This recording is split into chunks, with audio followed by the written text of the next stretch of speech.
चलिए हम लोग चलते हैं एक नए चैप्टर में। ठीक है, चैप्टर का नाम है कवित्व। क्या नाम है? कवित्व। लेखक का नाम भूषण।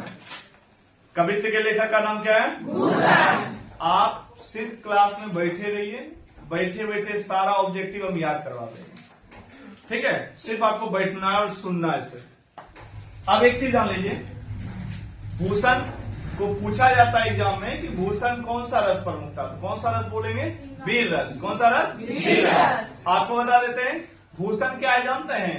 इसमें दो टॉपिक है, एक छत्रपति शिवाजी का और एक राजा छत्रसाल का, और दोनों में युद्ध की वीरता का क्या किया गया? बखान। आपको बता दें एक मलेच्छ वंश आता है जिसका नाम कहा जाता है औरंगजेब। मलेच्छ वंश किसको कहा जाता था? औरंगजेब को। आपको एक चीज और बता दे, जिस चैप्टर में लड़ाई झगड़ा ज्यादा चलता है तो कौन सा रस पाया जाएगा? वीर रस। क्योंकि वीरता, लड़ाई का काम करना भी क्या है? वीरता का बखान है। तो इसमें दो टॉपिक है, पहला क्या है? छत्रपति शिवाजी, दूसरा छत्रसाल। क्या नाम है? दूसरा छत्रसाल। क्लियर है यहाँ तक? तो भूषण कौन सा रस है? वीर रस। कौन सा रस है? वीर रस। आपको बता दे पूरे कविता के चैप्टर में टोटल में से एक यही कवि हैं जो रीति काल के हैं। किस काल के कवि हैं? भूषण किस काल के कवि हैं?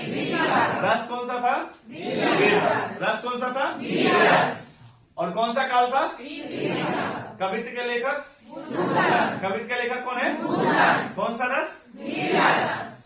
कौन सा रस है? काल कौन सा था? क्लियर है? इनका जन्म 1613 ईस्वी में हुआ। कब जन्म हुआ है? कब जन्म हुआ है? एकदम क्लियर है। जन्म कब हुआ है? कहाँ जन्म हुआ था? टिकवापुर, कानपुर, उत्तर प्रदेश। कहाँ पे हुआ है? मतलब आप बोल सकते हैं कि उत्तर प्रदेश के कानपुर अंतर्गत टिकवापुर गाँव में। किस गाँव में? टिकवापुर गाँव। अगर राज्य का नाम पूछा तो क्या बोल देंगे? उत्तर प्रदेश। ऐसे नाम याद रखना है आपको, टिकवापुर। क्या नाम याद रखना है? टिकवापुर। अब आइए, पिता का नाम है रत्नाकर त्रिपाठी। पिता का नाम क्या है? पिता का नाम? कौन सा रस था? काल? काल कौन सा था? जन्म कब हुआ था? पिता का नाम? रत्नाकर त्रिपाठी। पिता का नाम क्या था? रत्नाकर त्रिपाठी। पिता का नाम? क्लियर है यहाँ तक? अब आइए टॉपिक समझिए। इनका ये जो भूषण नाम है, भूषण ओरिजिनल में नाम नहीं था, भूषण उपाधि दिया गया। क्या दिया गया था? उपाधि। आपको बता दें एक विक्रमादित्य है, चंद्रगुप्त द्वितीय है, इसको भी क्या मिला था? उपाधि मिला था। उसी तरह इसको भी क्या मिला है? उपाधि। उपाधि कौन दिया था? सोलंकी के राजा रुद्रशाह। सोलंकी के राजा कौन थे? रुद्रशाह। क्या उपाधि दिए थे? भूषण को। भूषण को किसी की उपाधि दिए थे? भूषण का ही उपाधि दिए। भूषण को किसका उपाधि दिए? भूषण। कौन दिए थे? सोलंकी राजा। क्या नाम था? रुद्रशाह। क्या नाम था उसका? रुद्रशाह। क्या नाम था उसका? रुद्रशाह। अब आइए टॉपिक, यहीं से छत्रपति शिवाजी एवं उनके पुत्र कौन थे? साहू जी। क्या नाम था? साहू जी। पुत्र का नाम? साहू जी। और पन्ना के बुंदेल राजा छत्रसाल इनके प्रमुख आश्रयदाता है। मतलब भूषण को आश्रय कौन दिया था? छत्रपति शिवाजी और राजा छत्रसाल। जैसे राम भगवान को, सॉरी हनुमान जी को कौन आश्रय दिया था? राम भगवान दिए थे। उसी तरह भूषण को आश्रय कौन दिया था? छत्रपति शिवाजी और राजा छत्रसाल। अब वही नेक्स्ट, कवि चिंतामणि त्रिपाठी और मतीराम भूषण के क्या थे? भाई। क्या थे? भाई। कौन कौन थे? चिंतामणि त्रिपाठी और मतीराम भूषण दोनों क्या थे? एक दूसरे के भाई थे। अब आइए, इनमें ना इनका जो भाषा है वो वज्र है। भाषा कौन सा था? वज्र। भाषा कौन सा था? वज्र। अब एक टॉपिक और आइए, यहाँ पे कुछ कृतियां हैं इनका। शिवराज भूषण है जिसमें 384 छंद, 105 अलंकार। 384 छंद और 105 अलंकार। किसका बताया गया? शिवाजी की प्रशस्ति वाला मुक्तक का संग्रह। तो एग्जाम में क्वेश्चन पूछा जाता है कि शिवाजी की प्रशस्ति वाला मुक्तक कौन सा है?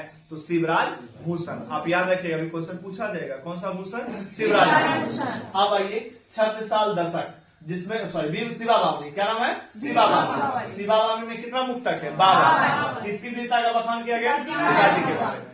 छत्रसाल दशक में कितना छंद है? 10। किसके बारे में बताया गया है?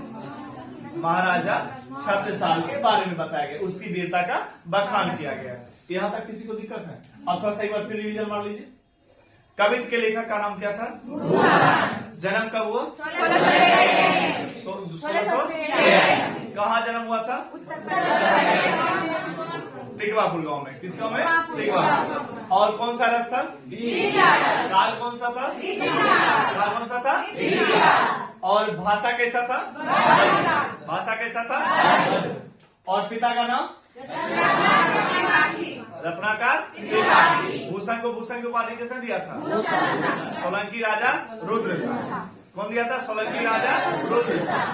नेक्स्ट है चिंतामणि और त्रिपाठी भूषण के क्या थे? कौन थे?